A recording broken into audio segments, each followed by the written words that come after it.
Ancient Egypt left behind a legacy that simultaneously fascinates and haunts the modern mind. At the heart of this legacy lies mummification, a complex, expensive, and deeply symbolic process of body preservation. For the ancient Egyptians, death was not an end, but a threshold leading to eternal life in the fields of Aru, the Egyptian paradise. To understand why the Egyptians invested so much effort into mummification, one must look at their conception of the human soul. According to their beliefs, a person consisted of several parts. Ka, a person's double, their vital life force. Ba, the soul, which could leave the body but always had to return to it. Ak, the pure spirit that ascended to the stars.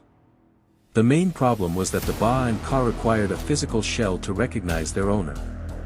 If the body decomposed, the soul would be left homeless and cease to exist in eternity. Mummification was the technological solution to the religious need for immortality. The process of mummification took exactly 70 days, corresponding to the cycle of the star Sirius. It was not merely a medical intervention, but a sacred ritual accompanied by the prayers of priests. Stages of the process. Purification, the body was washed with water from the Nile and palm wine. Brain removal, using special hooks, brain tissue was extracted through the nostrils. The Egyptians considered the brain an unnecessary organ, unlike the heart. Evisceration, an incision was made in the left side to remove the internal organs, liver, lungs, stomach, intestines. They were mummified separately and placed in special vessels called canopic jars. The heart, seat of the mind, the heart was always left inside the body or replaced with a stone scarab. It was the heart that would be weighed during the judgment of Osiris. Dehydration. The body was covered in natron, a natural salt mixture, for 40 days. Natron drew out all moisture, preventing decay. Wrapping, the dried body was stuffed with sawdust or linen to restore its shape, anointed with aromatic oils, and wrapped in hundreds of meters of linen bandages. Protective amulets were tucked between the layers of bandages. While mummification is associated with pharaohs, it was available to various social classes, albeit in different qualities. Herodotus described 3 price categories. Premium class, a full cycle with natron, expensive resins, and elaborate sarcophagi. Middle class, the body was injected with cedar oil without incision, which dissolved the internal organs. Budget option, simple intestinal rinsing and salt drying for the poor. Thanks to the skill of ancient embalmers, we can literally look into the eyes of people who lived 3,000 years ago today. Ramesses II the Great. His mummy is so well preserved that scientists were able to reconstruct his appearance. He was a man with a prominent aquiline nose and red hair. Interestingly, in 1974, Ramesses II's mummy was issued a real passport for a restoration trip to France, where the occupation field stated, "King, deceased." Tutankhamun, the most famous mummy in the world.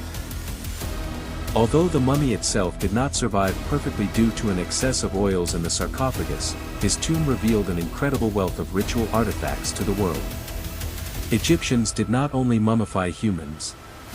Millions of animal mummies have been found in the necropolises of Saqqara and Beni Hassan. Pets, to accompany the owner in the afterlife. Food for the soul, mummified ducks or portions of beef, vittle mummies. Embodiments of gods, cats, batet, ibises, thoth, crocodiles, sobek. These mummies were often bought by pilgrims as offerings to the gods. Beginning in the 19th century, mummies became objects of romanticization and horror. The discovery of Tutankhamun's tomb in 1922 gave rise to the legend of the Curse of the Pharaohs. Although most deaths of expedition members had natural causes, or were caused by the fungus Aspergillus flavus preserved in the tomb, Hollywood quickly embraced the idea of living mummies. However, the reality was much more tragic.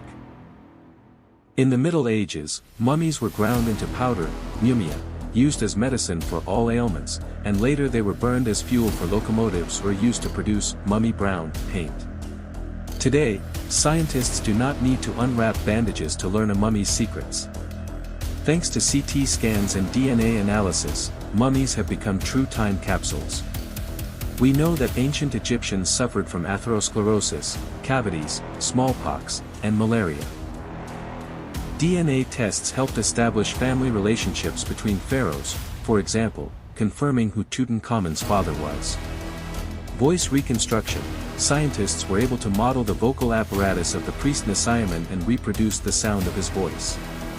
Egyptian mummies are not just archaeological finds. They are a testament to the incredible human will to defeat time. The Egyptians believed that as long as a person's name was spoken and their face recognized, they remained alive. Looking at the frozen features of Ramesses or Seti I, we realize, they achieved their goal. They became immortal not through magic, but through the memory of descendants and craftsmanship that has withstood the test of millennia.